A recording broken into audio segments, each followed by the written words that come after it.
Meus irmãos, nós vamos dar continuidade ao estudo da carta de Efésios. Queria que os irmãos abrissem no capítulo 2. Efésios capítulo 2. Hoje nós vamos, a partir do verso 14. Nós já falamos na última oportunidade no verso 13. Sabemos que a carta de Paulo aos Efésios, ela fala sobre a vida da igreja, Cristo formando uma nova humanidade. Quando ele diz humanidade, que o novo homem é a igreja, a união de judeus e gentios. Todos eles precisavam de Cristo, todos eles precisavam da fé em Cristo, de serem salvos por Cristo. E aí Paulo fala isso, que ele vai falar isso hoje, que de ambos os povos Deus fez um só. Não tem mais judeu, não tem mais gentio, não tem mais divisão nenhuma. Todos precisam da graça, todos precisam de Cristo. Nós vimos na última oportunidade, no verso 13, nós tínhamos falado que, nos versos 11 e 12, que Paulo está lembrando os efésios ali de quem eles eram, sem esperança no mundo, sem Deus, e Deus os alcançou, Deus os fez pertencer à comunidade dele, à família dele. No verso 13 diz o contraste: mas agora em Cristo, vós que estáveis longe, os gentios que estavam longe, distante das promessas de Deus, fora do alcance das promessas de Deus, agora eles foram aproximados pelo sangue. E essa é a nossa história. Nós não nos aproximamos de Deus, nós fomos aproximados pelo sangue. Nenhum de nós teria condições de chegar até Cristo, de buscar a Cristo. Nós não tínhamos nem interesse e nem condições de fazer isso, porque nós estávamos mortos. Nós vimos sobre isso. Então, pelo sangue de Cristo, pela morte, pela vida de Cristo dada a nós, nós somos aproximados de Deus, no sentido de estamos em paz com Deus, desfrutando de relacionamento com Deus. E Paulo agora vai descrever, a partir do verso 14, alguns benefícios que Cristo conquistou para nós na cruz. Nós que fomos aproximados pelo sangue, o que isso implica na vida daqueles que foram aproximados pelo sangue de Cristo, como nós vimos no verso 13. Agora, a partir do verso 14, os irmãos acompanham a leitura da palavra de Deus. Porque ele é a nossa paz, o qual de ambos fez um, e tendo derribado a parede de separação que estava no meio, a inimizade, aboliu na sua carne a lei dos mandamentos na forma de ordenanças, para que dos dois criasse em si mesmo um novo homem, fazendo a paz, e reconciliasse ambos em um só corpo com Deus, por intermédio da cruz, destruindo por ela a inimizade. E vindo, evangelizou paz a vós outros que estáveis longe, e paz também aos que estavam perto. Porque por ele ambos temos acesso ao Pai em um Espírito. Assim já não sois estrangeiros e peregrinos, mas concidadãos dos santos, e sois da família de Deus, edificados sobre o fundamento dos apóstolos e profetas, sendo ele mesmo Cristo Jesus a pedra angular, no qual todo o edifício bem ajustado cresce para santuário dedicado ao Senhor, no qual também vós juntamente estáis sendo edificados para a habitação de Deus no Espírito. Senhor, nós lemos a Tua palavra, que ela é viva, ela é eficaz, ela é viva, Senhor. Esse texto é vivo, ele fala conosco porque o Senhor é vivo. E ela é a Sua palavra inspirada, que serviu para aqueles irmãos e servem para todas as épocas, Senhor. Ela é urgente, ela é atual, ela penetra nos nossos corações e nos traz vida pelo poder do Teu Espírito. E é isso que nós pedimos nesta manhã, para que o Teu Espírito vivifique e nos dê compreensão espiritual dessas verdades, em nome de Jesus. Amém. Meus irmãos, o texto aqui começa falando que um dos primeiros benefícios de nós sermos aproximados pelo sangue de Cristo, como nós vimos no verso 13, é que agora ele diz aqui no 14, porque ele é a nossa paz. Ele é a nossa paz. Cristo não tem um pouco de paz para nos dar.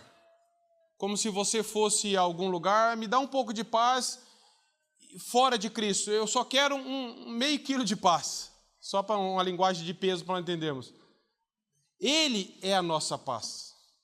Não tem nada fora dele para nós. Se você quer desfrutar de verdadeira paz, só aqueles que estão em Cristo, só aqueles que foram aproximados pelo sangue de Cristo desfrutam de paz. Existe uma paz falsa que o mundo prega, e nós vamos tentar falar um pouco sobre isso. Mas nós não encontraremos e não encontramos em nenhum outro lugar, em nenhuma outra pessoa, paz. As pessoas estão em busca de paz. Quando as pessoas viajam para algum lugar bonito, elas querem, eu quero ir num lugar de paz, que me transmite paz. Os países tentam fazer conferências internacionais de paz, achando que num aperto de mão está feito paz. Pessoas soltam pombas brancas, se vestem todos de branco na virada do ano, querendo alcançar uma paz. É ou não é assim que as pessoas fazem? O ser humano vive perturbado internamente e acha que com uma conduta externa vai obter paz. Se o nosso problema fosse uma cor de roupa, meus irmãos, era tão fácil resolver. Se o nosso problema fosse mudar de lugar, eu quero ir para um lugar mais calmo para eu ter paz, seria fácil de resolver e Jesus não precisava ter vindo. Bastasse nós mesmos escolhermos um novo lugar para morar, uma nova forma de viver. Mas o problema do ser humano é interno. E nada externamente resolve isso. Nada do que eu e você fizermos resolve o nosso problema de inquietação, de falta de paz, de perturbação, de inimizade com Deus. Porque nós pensamos que paz é apenas ausência de guerra. Mas nós podemos viver em dias bons e ainda em inimizade com Deus. Perturbados, indiferentes para com Deus. E essa é a pior guerra. Essa é a pior situação. Só desfruta da paz de Deus quem está em paz com Deus. A Bíblia diz isso. Justificados, pois, Romanos 5:1 fala, temos paz. O ato de Deus produz paz. Nós somos justificados por Deus e isso produz paz. A paz não é uma coisa que eu consigo, que você consegue ou que nós vamos nos esforçar para buscar a paz. A paz está numa pessoa, ela é uma pessoa. E quando Cristo nos perdoou na cruz, nos justificou ali diante do tribunal de Deus, pagou os nossos pecados, então agora nós não estamos mais em guerra com Deus, em inimizade com Deus, alienados de Deus. E isso produz paz, mesmo no mundo conflituoso de guerra. É claro que ninguém quer guerra, ninguém quer confusão, não é essa a questão. Mas você pode viver num lugar tranquilo, e se você não for alcançado pela graça, você não está em paz com Deus. Você está desfrutando de uma paz temporária que o mundo oferece. Dias bons, ensolarados, aquela cena que todo mundo monta na cabeça, mas não resolve o problema interno. Deus é o Deus da paz. E Paulo aqui está mostrando que não é o cumprimento de leis, de ordenanças, de rituais que traz paz, é Cristo. Os judeus tentavam produzir isso, cumprir tudo isso, estavam em guerra com os gentios, ofendendo os gentios. Eles não tinham paz. Não porque tinham problema na lei e nas ordenanças, mas porque o coração deles estava errado para com isso. Então Paulo está falando, nada produz paz no coração do homem, um ritual não produz paz, cumprir atos religiosos não produz paz. Frequentar apenas uma igreja não produz paz. A paz é uma questão de nós sermos reconciliados com Deus. E isso só pode ter sido feito na cruz de Cristo. Ele próprio é a encarnação da paz. Isaías 9:6 fala isso, ele é o príncipe da paz. Paulo ensina então que em Cristo nós podemos desfrutar de paz. A iniciativa foi de Deus. Quando Deus enviou seu Filho para morrer na cruz, foi para produzir paz entre Deus e os homens. Não porque Deus precisava disso, mas porque nós estávamos em guerra e inimizade com Deus. John MacArthur traz uma frase muito interessante, muito boa. Ele diz assim, a cruz trouxe paz. Embora não houvesse paz na cruz, foi uma cena caótica, mas a cruz proporcionou a justiça, que por si só traz a paz verdadeira. Jesus Cristo é o príncipe da paz, ele estava em paz, mas a cena da morte de Cristo foi uma cena caótica, meus irmãos. Só que aquilo ali produziu em nós e para nós, e nele, a verdadeira paz. É como se Deus bradou, quando ele bradou ali na cruz, está consumado, Jesus quis dizer, acabou a guerra, a inimizade entre os homens que creem e Deus.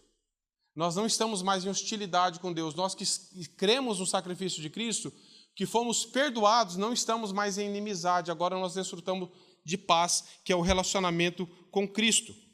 Essa paz é concedida a todos que creem, judeus, gentios. Não há um grupo seleto de pessoas culturalmente delimitada, mas a todos que creem, a todos aqueles que Deus elegeu antes da fundação do mundo para crerem no sacrifício de Cristo. Essa paz é concedida a todos. Os judeus achavam que não precisavam disso, eles achavam que estavam em paz, só porque eles tinham sido um povo separado, escolhido, porque eles cumpriam alguns rituais, algumas ordenanças, alguns sacrifícios, cumpriam algumas festas, e eles achavam que estavam em paz. Aí Paulo está mostrando aqui em Efésios, não. Ambos, judeus e gentios, só podem desfrutar de paz por causa do sacrifício de Cristo. Não existe paz fora de Cristo. Não existe restauração, reconciliação fora da cruz. Então, ambos igualmente foram salvos pela mesma graça e desfrutam da paz com Deus todos os judeus que creem, porque nem todo judeu cria. Cristo é nosso pacificador, tanto pelo que Ele fez e principalmente pelo que Ele é. Aquele que está unido a Cristo, aquele que foi aproximado a Cristo pelo sangue, desfruta de paz com Deus. E paz aqui, meus irmãos, não é ausência de problemas. Você pode pensar, mas eu sou cristão, eu fui aproximado, mas eu ainda tenho problemas, aflições, passo por dificuldades de enfermidade, dificuldades das mais variadas. Mas essa paz não é ausência, porque Jesus disse lá em João 16:33, no mundo vocês vão ter aflições, mas tem de bom ânimo, eu venci o mundo. Então a promessa é de paz, no sentido de nós não estamos mais em dívida para com Deus. Como Paulo fala em Colossenses 1, a dívida, a nota promissória foi cravada na cruz. Aquilo que nós devíamos, que ninguém poderia pagar, Jesus Cristo pagou em nosso lugar. E isso produz paz com Deus. A despeito de muitos de nós passarmos aflições, problemas neste mundo. Mas a questão da eternidade, a questão do conflito que nós tínhamos, da rebelião com Deus, da inimizade com Deus, foi vencida de uma vez por todas na cruz. É isso que Paulo está ensinando. Quando Paulo diz que Ele é a nossa paz, ele nos está lembrando que não há nenhum outro meio fora de Cristo que a ira de Deus pudesse ser aplacada. Nada do que você e eu fizéssemos, nem que nós tivéssemos 1000 vidas, 1000 tentativas, nós não conseguiríamos produzir paz. Porque só uma vida perfeita, só o sangue de Cristo, que era 100% Deus e homem, uma vida inocente, podia pagar pelos nossos pecados, como todo o Velho Testamento apontava para o sacrifício dos animais sem defeito, e quando Jesus veio, João Batista disse lá em João 1:29, eis o Cordeiro de Deus. Lembra dos cordeiros? Esse é o Cordeiro de Deus que tira o pecado do mundo, ou seja, que nos reconcilia com Deus, e todos os que creem nele desfrutam disso. Nós sabemos que as guerras e as inimizades que há no mundo é porque o homem está em inimizade com Deus. O homem está disputando poder, está querendo prevalecer sobre o outro, e enquanto as pessoas não forem reconciliadas com Deus, não haverá paz. Não há paz para quem está em rebelião contra Deus. Você pode promover alguma coisa temporária, mas essa questão do relacionamento pessoal com Deus, da inimizade com Deus, ninguém, conferência mundial nenhuma pode fazer, ninguém pode resolver esse problema, é só a cruz de Cristo. E o pecado é a causa, o nosso pecado é a causa da nossa hostilidade para com Deus. E o pecado do ser humano não confessado, não regenerado, é a causa da hostilidade dele para com Deus. Então, meus irmãos, a solução não é uma conferência de paz. Não é todo mundo dar as mãos. A questão para nós e para todos é olhar para a cruz de Cristo e falar assim, Ele morreu em meu lugar. Ele é a minha paz. Nele eu tenho verdadeira paz, porque o que me separava de Deus, que eram os meus pecados, Jesus pagou na cruz por mim, a coisa que eu não poderia fazer. Não tinha interesse, porque eu estava morto, e nem se tivesse interesse conseguiria fazer. E Jesus fez por nós.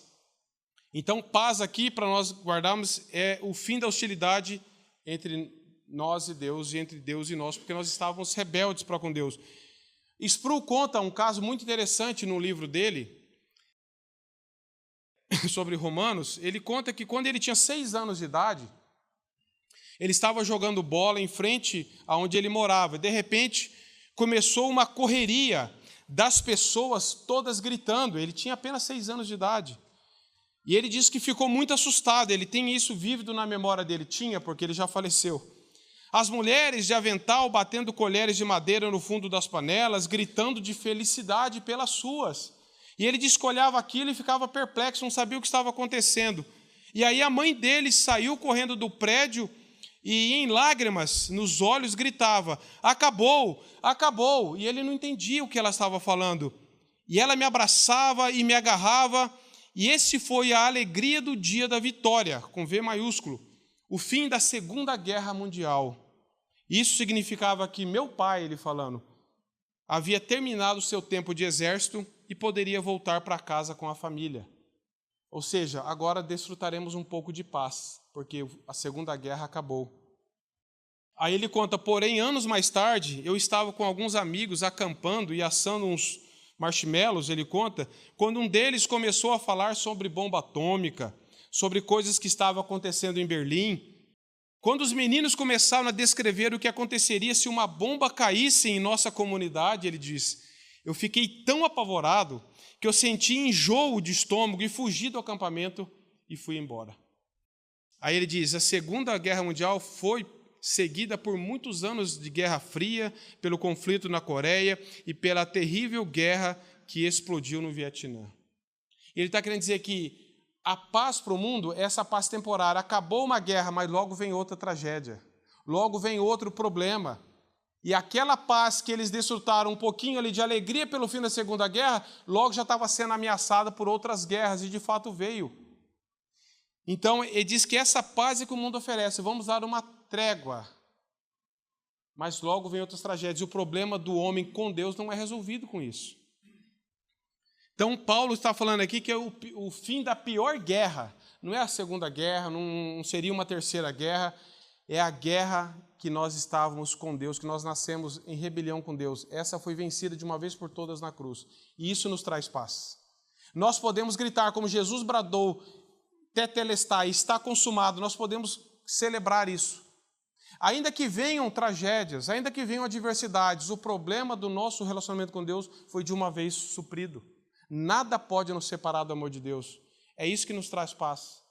Ainda que venham tribulações, Paulo diz, nem tribulações, nem morte, nem angústia, nem medo, nada, ele diz isso em Romanos, pode nos separar do amor de Deus, ou seja, pode roubar-nos essa paz em Deus, porque o que Deus fez ninguém desfaz. E essa é a nossa segurança. A natureza da nossa salvação, então, ela é paz, ela é reconciliação, é paz com Deus e paz com as pessoas, porque quando Deus perdoou, mostrou o perdão para judeus e gentios, nós vemos aqui no texto, que eles não só começaram a desfrutar de paz com Deus, mas de paz entre eles. Já não havia um judeu que realmente foi convertido, ele não olhava mais para as leis cerimoniais, para todos aqueles ritos e apontava o dedo para os gentios, porque agora ele tinha entendido que aquilo lá não só servia de barreira, que agora em Cristo ele e os gentios estavam unidos no mesmo corpo, na mesma família. Então, quem realmente foi alcançado pela graça, não usava mais dessas coisas naturais para causar divisão, se dizendo melhor do que o outro, se dizendo mais privilegiado do que os outros. Então, eles começaram a desfrutar também de paz uns com os outros. Meus irmãos, nós só desfrutamos de paz uns com os outros quando nós desfrutamos da paz com Deus. Não adianta nós tentarmos produzir em nós alguma coisa mecânica. A paz não é produzida, ela foi feita na cruz. Nós só desfrutamos do que Deus fez. Então, se você hoje está em guerra ainda com Deus, se você ainda está em conflito com Deus, se você ainda não creu em Jesus Cristo, você não está em paz com Deus e você não pode desfrutar de verdadeira paz com as pessoas. A despeito de você tentar fazer coisas boas, agradáveis, o problema nosso é primeiro com Deus. E depois Paulo diz, porque ele é a nossa paz, do qual ambos os povos fez um, e tendo derrubado a parede de separação que estava no meio, a inimizade, aboliu na sua carne a lei dos mandamentos, verso 15, na forma de ordenança, para que dos dois criassem em si mesmo um novo homem, fazendo a paz. Então, nós já falamos um pouco disso nas pregações passadas, que Deus agora fez de judeus e gentios um só povo. Deus tem um só povo, que é a igreja. Essa é a mensagem de Efésios. Deus só tem um povo, que são todos aqueles que creem em Jesus Cristo, todos aqueles que foram alcançados pela graça e pertencem à família de Deus. Deus não faz distinção, esse é judeu, esse não é, esse tem mais privilégio, esse não tem. Todos, Deus fez de ambos os povos, aqui judeus e gentios, um só povo, e ele derrubou o que dividia eles. Aquelas leis cerimoniais, todos aqueles rituais estavam causando divisão. Os judeus estavam interpretando aquilo, nós já falamos sobre isso, inclusive da circuncisão, que eles ironizavam os gentios porque não eram circuncidados, porque não faziam parte da comunidade de Israel, e também até no templo havia divisão, tinha um pátio dos gentios que era lá longe, não tinham acesso onde os judeus tinham, então tudo era divisão, tudo era separação. Então Deus agora acabou com tudo o que causava divisão, fazendo dos dois povos que se odiavam um povo só, que agora pode se amar, pode desfrutar de paz uns com os outros, porque eles tentaram fazer isso, porque eles quiseram fazer isso, não. Eles estavam em hostilidade com Deus e por isso em hostilidade um com o outro. E agora, por causa do sacrifício de Cristo, eles começaram também a se amar e não usavam mais aquilo para promover guerra. Então Deus derrubou em Cristo, tudo foi excluído que causava divisão. E nós não temos mais motivos algum para termos divisão no corpo. Ninguém pode mais chamar a atenção para si, dizendo que tem algum privilégio, porque todos nós que cremos em Cristo fomos feitos um só povo. Não pode haver mais divisão, nem cultural, nem racial, nem nada. Todos os que creem em Cristo, todos aqueles que foram alcançados pela graça, pertencem ao povo de Deus. E talvez você pertença a uma igreja local, mas ainda não pertença ao corpo de Cristo. Essa aqui é a questão. Talvez você esteja participando, mas tudo isso aqui ainda para você é estranho. Você gosta de vir, você se adaptou a vir, mas a linguagem da palavra ainda é estranha, você não tem um relacionamento pessoal com Deus, você sente que ainda você está em divisão com Deus, em rebelião, você está afastado de Deus, você não foi aproximado pelo sangue. Se esse é o seu caso, clame ao Senhor para que ganhe a sua vida e o seu coração, e Ele se revele a você para que você veja que o que Cristo fez na cruz é totalmente suficiente para que você seja restaurado com Deus. Cristo é a nossa paz, e todos os que estão fora de Cristo não desfrutam de paz, ainda estão em guerra com Deus. Meus irmãos, todos aqueles que não creem em Cristo estão em guerra com Deus. Mesmo que tentam fazer boas obras, mesmo que tentam fazer da religião algo que possa os aproximar de Deus, nós só podemos ser aproximados pelo sangue, por nada que nós fizermos. Você pode ter 30 anos de igreja, pode ter 40 anos de ministério. Se você não creu no sacrifício de Cristo, não for alcançado pela graça, você ainda está em guerra com Deus. Você ainda está afastado, alienado de Deus, sem Deus no mundo, sem esperança. Somente quando nós cremos no sacrifício de Cristo é que nós podemos gozar disso daí, dessa paz verdadeira, saber que não há mais divisão entre nós e Deus e entre nós e o nosso próximo que cremos em Cristo. E Paulo diz no verso 15 e 16, como que Deus fez isso? Verso 15 e 16, Paulo diz, aboliu na sua carne a lei dos mandamentos, ou seja, tudo aquilo que apontava para uma realidade, Deus cumpriu em Cristo. Jesus satisfez toda a lei de Deus, de exigência e de satisfação em Deus. Agora não há mais necessidade de ritual, não há mais necessidade de um mediador humano, de um sumo sacerdote. Todos nós, o que nos separava, Jesus Cristo cumpriu. Ele aboliu na sua carne, na carne de Cristo, na vida dele, na morte dele, a lei dos mandamentos na forma de ordenanças, para que dos dois criassem em si mesmo um novo homem. Esse novo homem é a igreja. Significa a igreja. A humanidade caída é todas as pessoas que ainda estão em pecado. E esse novo homem que Paulo usa em Efésios significa a igreja, todos aqueles que pertencem a Cristo. Criassem em novo homem, fazendo a paz, e reconciliasse ambos, judeus e gentios, em um só corpo com Deus. Como que Deus fez isso? Por intermédio da cruz. Não foi o homem que fez. Não foi o judeu que deu um passo para cá, o gentio deu um passo para lá, e os dois colaboraram e apertaram as mãos e fizeram um acordo de paz. Não foi isso. Isso foi feito na cruz. Se não houvesse a cruz, jamais haveria reconciliação entre o ser humano e Deus e o ser humano um com o outro. por intermédio da cruz, e destruiu por ela a inimizade. Não há mais razão para inimizade. Quem creu em Cristo, quem professa a morte e a ressurreição de Cristo, quem diz que foi alcançado pela graça, que está em paz com Deus, não pode ter inimizade com ninguém a respeito por causa do corpo de Cristo. Nós devemos estar em guerra com o pecado, sempre. Mas entre nós, o corpo de Cristo, não há mais inimizade, não há mais nada que nos separe de Deus e uns dos outros. Ele destruiu por isso a inimizade. E o verso 17 diz que, vindo, evangelizou paz a vós outros que estáveis longe, e paz também aos que estavam perto. Esse estáveis longe e perto não é situação geográfica. É que os judeus achavam que estavam perto de Deus por causa das ordenanças. E os gentios sabiam que estavam longe, porque eles não participavam de nada disso. Mas os dois estavam afastados de Deus. Uns achavam que estavam perto pelo cumprimento, mas eles não criam, eles não estavam fazendo uso correto das ordenanças de Deus. Então, aqueles que se achavam perto e os que estavam longe, ambos foram aproximados, porque por ele, verso 18, ambos temos acesso ao Pai. É só por causa de Cristo que os judeus têm acesso a Deus, e só por causa de Cristo que os gentios também, que não faziam parte da aliança, também têm acesso a Deus. A centralidade de Cristo, Paulo vem mostrando isso desde o capítulo 1. Que Deus fez em Cristo, nos salvou, nos predestinou, remiu, pagou os nossos pecados. E mais uma vez aqui nós vemos que vindo evangelizou a paz, ou seja, tornou essa paz da cruz, tornou essa paz comunicada às pessoas.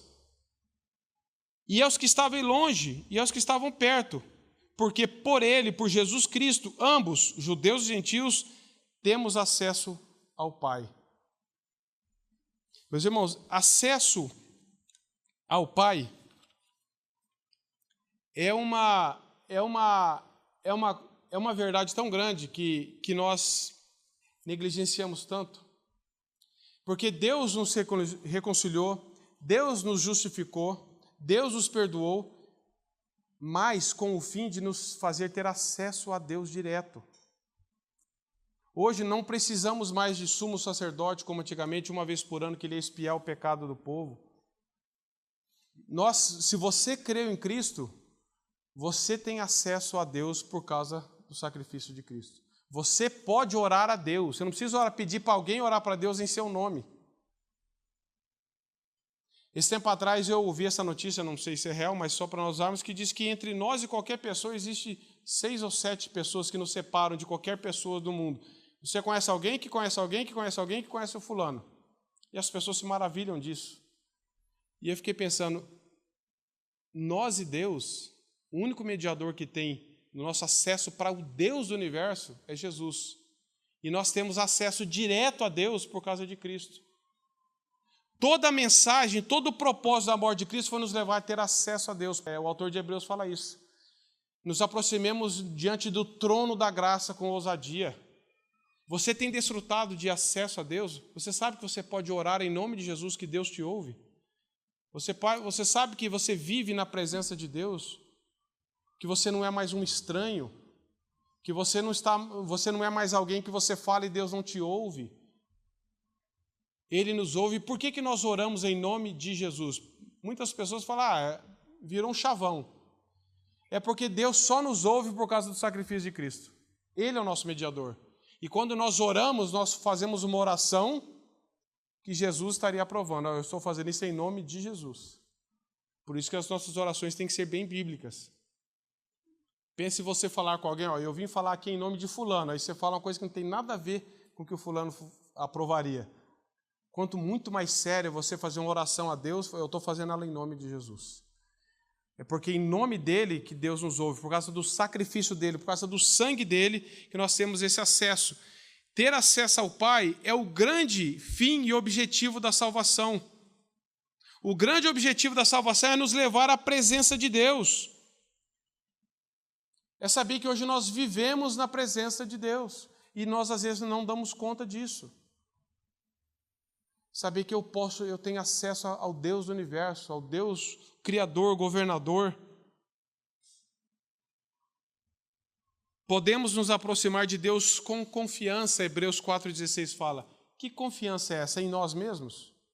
Eu sou um autoconfiante. Claro que não. Isso seria um pecado de orgulho gritante. Nós falamos assim, eu tenho confiança, como se alguém bradasse, eu tenho confiança de fazer tal coisa. Eu sou confiante. Essa confiança é porque nós confiamos no sacrifício de Cristo, unicamente. Por causa do sacrifício de Cristo, eu tenho ousadia no sentido de reverência, posso me aproximar, não preciso me acovardar disso, porque eu creio no sacrifício de Cristo, e eu tenho confiança de que o que Jesus fez na cruz foi perfeitamente satisfatório para Deus. Então eu confio no sacrifício de Cristo unicamente, e por isso eu posso orar e posso me aproximar de Deus. Se eu for olhar para mim e os irmãos forem olhar cada um para si, nós não temos condições nenhuma de nos aproximarmos de Deus. Mas quando nós olhamos para a cruz, para o sacrifício de Cristo, e se nós não desfrutamos disso, se nós cremos, então nós estamos agindo errado também. Tanto aquele que confia em si mesmo, quanto aquele que diz que crê, mas não exerce a confiança no sacrifício para se aproximar de Cristo, ambos estão errados. Porque se eu ainda creio em Cristo, no sacrifício de Cristo, e não me aproximo de Deus, e eu ainda estou falando assim, Deus ainda não vai me aceitar porque eu não estou tão bom, espero melhorar um pouco. Eu confio em Cristo ou não? Eu me aproximo por causa de Jesus ou porque esse dia eu estou um pouco melhor, então hoje eu tenho mais confiança? Mas amanhã se eu falhar eu não tenho tanta confiança.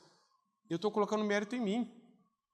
Então nós que proclamamos a Cristo, nós temos que falar assim, eu tenho confiança de chegar a Deus por causa do sacrifício de Cristo, unicamente.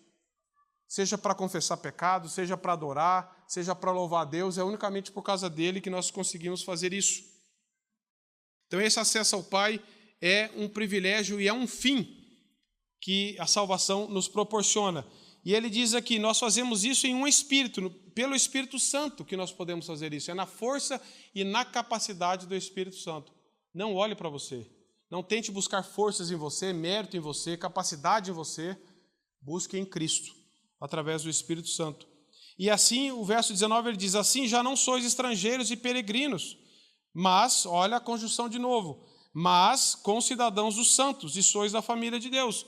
Paulo está falando, vocês não são mais estranhos, estrangeiros e estranhos. Vocês não vivem mais numa condição de estranhos,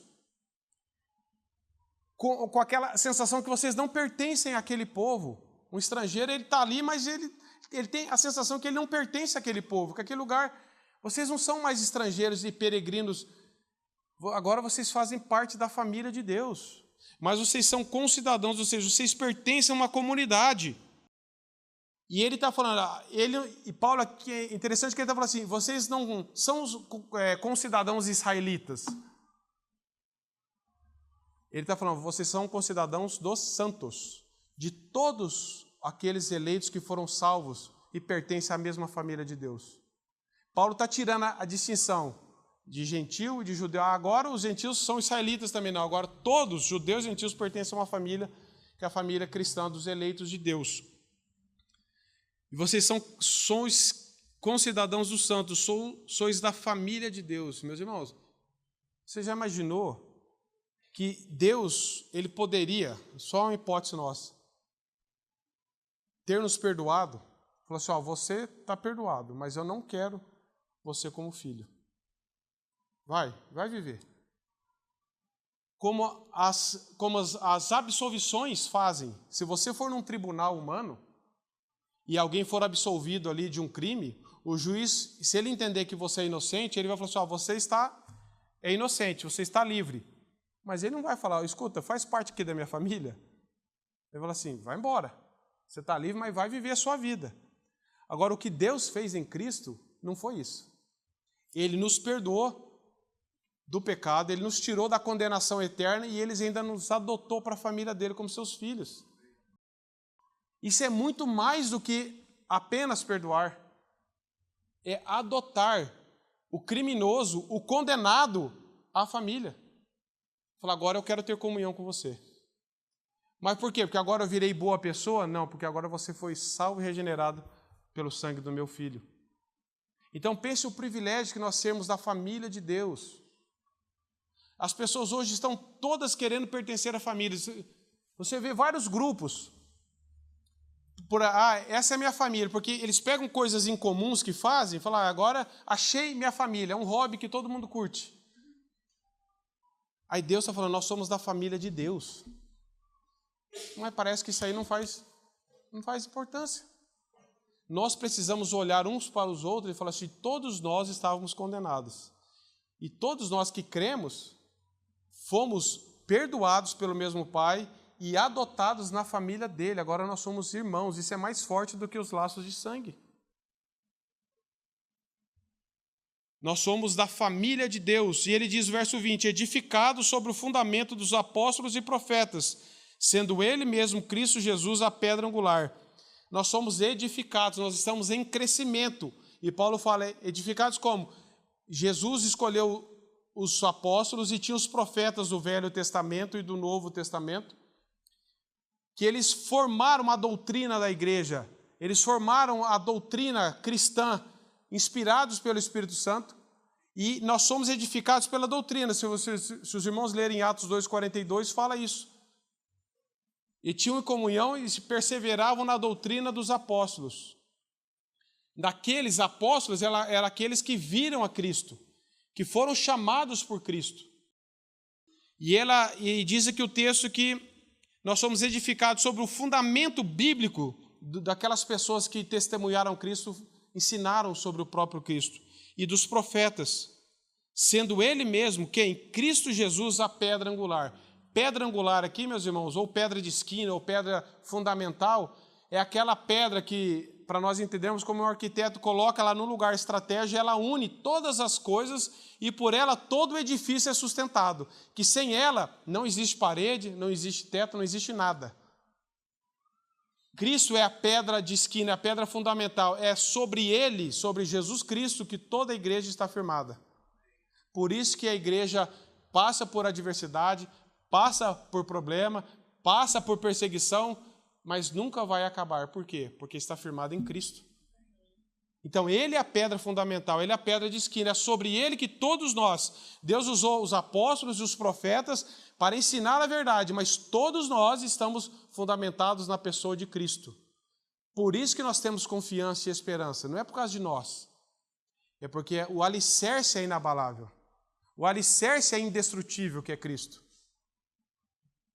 Então, ele está falando, ele é a pedra angular, no qual todo edifício, e a Bíblia usa várias expressões para descrever a igreja. Uma delas aqui fala de edifício, de corpo, e aqui está falando sobre o edifício, não de construção.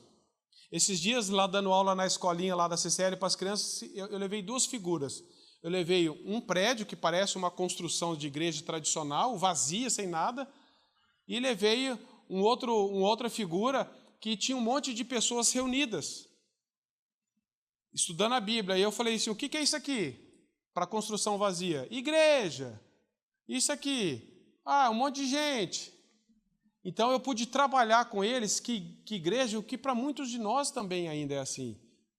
Igreja para nós é um lugar. E eu falei para eles, vocês acham que se todo mundo da CCL vier reunir aqui um dia na escola, a igreja estará aqui? Eles ficaram olhando para mim. Aí eu pude falar, a igreja se reúne em qualquer lugar, porque a igreja são as pessoas. Cristo não morreu por um lugar, por uma construção, por um templo. A igreja, no Novo Testamento, antigamente o povo tinha que adorar a Deus num lugar. Quando Jesus veio, eu falei, importa que adoremos em espírito e em verdade. E a igreja é o ajuntamento dos cristãos, de pessoas, eclésia. Então, o que Paulo está falando, ele está comparando a um edifício, que Cristo é a base, não está falando de um prédio, que a igreja é um prédio, está falando que está comparando um edifício onde Cristo é a base, onde os apóstolos e profetas construíram a verdade bíblica, e que todos nós somos como pedras vivas que fazemos parte desse edifício, que são os cristãos. Então você pertence à igreja de Deus, nós somos a igreja de Deus. Aonde nós estivermos reunidos, nós estamos ali, se estivermos em nome de Jesus, somos a igreja. E somos edificados, ou seja, um edifício vivo, não é algo morto. Estamos edificados, bem ajustados, ou seja, se nós estamos em Cristo, nós estamos cada vez mais ali sendo ajustados à verdade, uns com os outros. Estamos firmados na verdade, é a verdade que nos sustenta, que nos mantém ligados um com o outro, ajustados, ele mesmo, Cristo Jesus, a pedra angular. Todo edifício cresce, do qual todo edifício bem ajustado cresce. Olha como é um organismo vivo, cresce. Bem ajustado, cresce para santuário dedicado ao Senhor. Nós estamos em desenvolvimento e até que Cristo venha, nós estamos crescendo.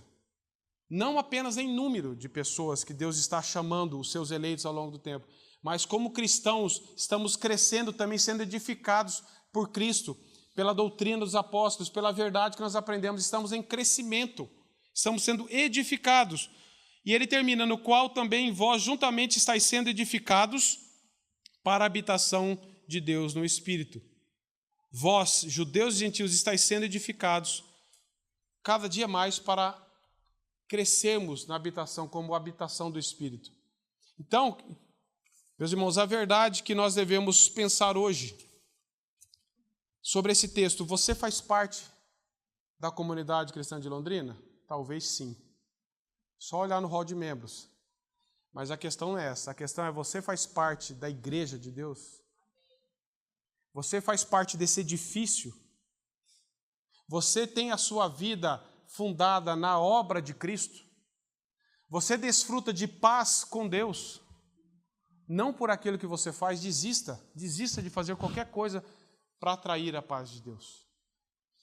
Fora de Cristo, nós só atraímos a ira de Deus, porque nós estamos tentando fazer alguma coisa e ignorando o sacrifício de Cristo.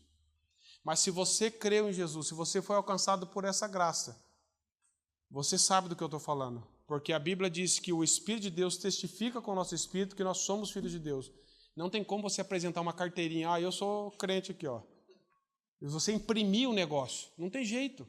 Você pode mostrar sua CNH, seu RG, seu CPF, sua carteira profissional, mas e se alguém falar assim: você é cristão? Eu sou. Mostra. Deixa eu pegar uma carteirinha que o pastor Marco assinou. Você pode até ter, mas não vale. Se você creu em Cristo, o Espírito Santo testifica em você que você é filho de Deus. E você tem a certeza, ainda que todo mundo diga que não, você tem a certeza: eu sou um pecador miserável, mas eu tenho um Salvador que me amou antes da fundação do mundo. E você sabe do que eu estou falando. Se você é um estrangeiro, toda essa linguagem é estranha para você. Você pode até gostar de vir aqui, mas você lê a Bíblia, você não entende, você não vê o porquê da ceia. Agora, se você tem uma experiência com Cristo, se Deus te alcançou, você tem lutas como eu, você tem dificuldades como eu, mas você está firmado na rocha, nessa pedra angular, que toda a igreja está. E eu oro para que Deus faça isso na sua vida, se você ainda não tem. E se você já tem, certifique-se de que você está em crescimento, crescendo nessa graça e no conhecimento de Jesus Cristo.